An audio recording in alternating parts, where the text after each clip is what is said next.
has been said already. I would just like to add that measuring, monitoring and reporting, definitely there's a business case for that. I think our colleague kind of mentioned that financing is another aspect, important aspect of it. So the business case, I'm sure, is there. What we do need to recognize is that there's a clear understanding of the importance of oil and gas for many decades to come in Pakistan, because it needs to be fit for purpose. Now, I think we were talking about carbon storage earlier. Now, carbon storage in the Middle East, it happens at some points where it's uneconomic, but the government is funding it. Yeah. You take it UAE, Saudi Arabia, wherever it's happening without government subsidy, it doesn't happen.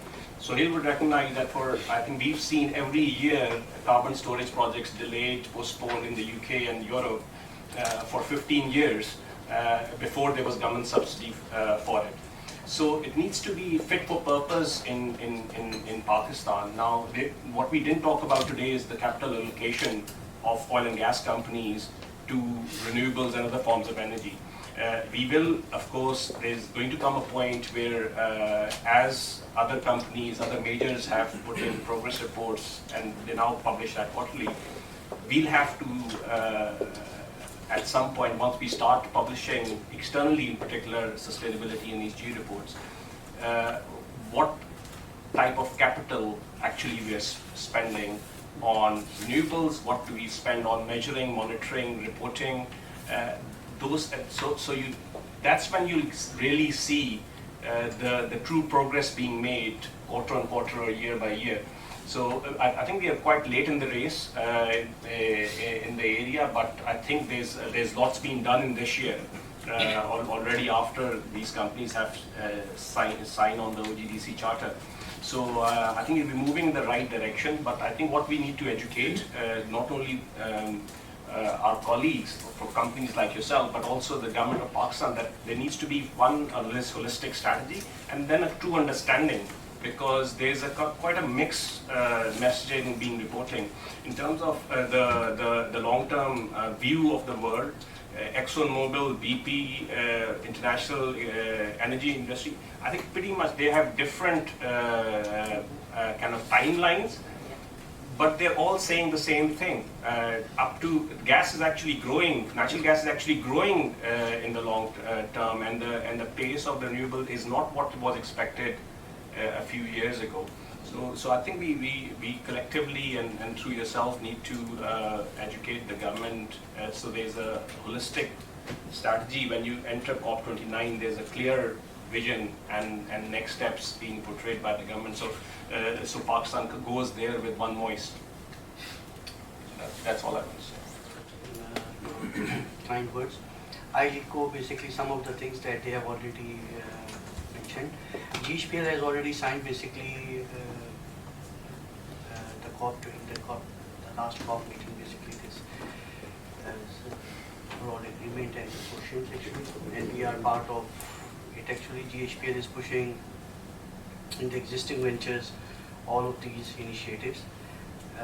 Having said that, if you go back and look at some of the international companies, if you look at ExxonMobil, for instance, if you look at Shell, and the other companies as well, Shell has now basically a major focus basically for next 2 or 3 decades, basically focusing on the gas itself, infrastructures and the gas and so on. If you look at basically at the Pakistan's overall scheme of things, what we can clearly say is that there is a deficit of the hydrocarbons as well. So I think both of the things needs to be synergized actually, so that actually we can clearly see from one angle what are the national needs and how basically they can be translated into these initiatives as well. I think we do need to understand and how these credits needs to be translated to financial models. I think this is where we need some clarity and some understanding, and we'll get in touch maybe with you or BCGs or other relevant colleagues. Thank you. Sustainability by the major oil and gas players here.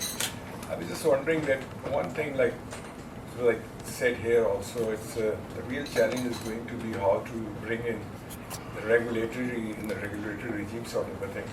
And the way I look at it sitting outside and spend many years, what I see is like being a gas country primarily, and currently our production is CPCS, it's on a decline, but then the new discoveries are coming in, and future onward, like as we move on, exploration will add to new discoveries. So now we have two sort of things here. The existing field, which needs to be like, currently we are all aware of it, we need now to go into that. They need to have a very separate sort of a thing. Though we cannot prioritize short term or long term, but it has to be done at the same time. And Ministry of Petroleum, they're the regulator itself.